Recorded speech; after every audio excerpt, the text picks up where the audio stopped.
Պարոն Փաշինյան, ընտրությունների օրը գիշերը ժամը 2-3-ի կողմերն էր, ես 4:03 ընտրատեղամասում էի Արաբկիրի, քվեատուփի մեջ ծրարների մի մասը չէր բացվել, մեկ էլ տեսնեմ դուք ասուլիս եք տալիս ու ասում եք ժողովուրդ ջան, ես պատմական հաղթանակ եմ տարել։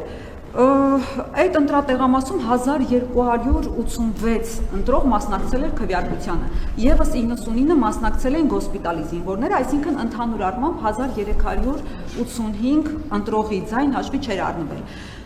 Մի բան մտածեցի, ասի, եթե դուք զոհված զինվորների թիվը պլյուս մինուսով եք ասում, երբ մտածել եք, դե մի պլյուս մինուս 2000 ընտրող այս կողմ են կողմ,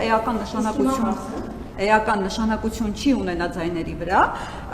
ու այդպես հաշվարկել եք, որ դե 2000 այս կողմ են կողմ կլինի, բայց դա համատարած էր, միայն այդ ընտրատեղամասում չէր, ավելի ուշ պարզվեց, որ թիվ 8 ընտրատարածքի բազմաթիվ ընտրատեղամասերում նույնպես ձայների հաշվարկը չէր ավարտվել։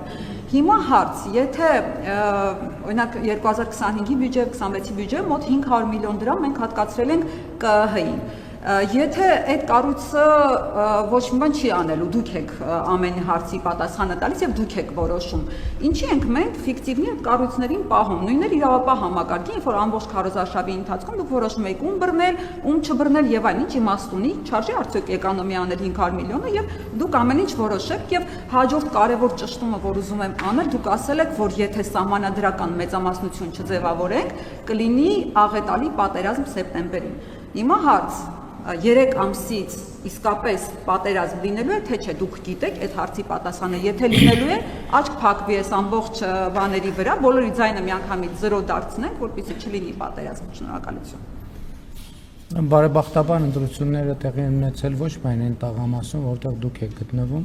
ամբողջ աշխարհում, ժողովրդավարական երկրներում հատկապես,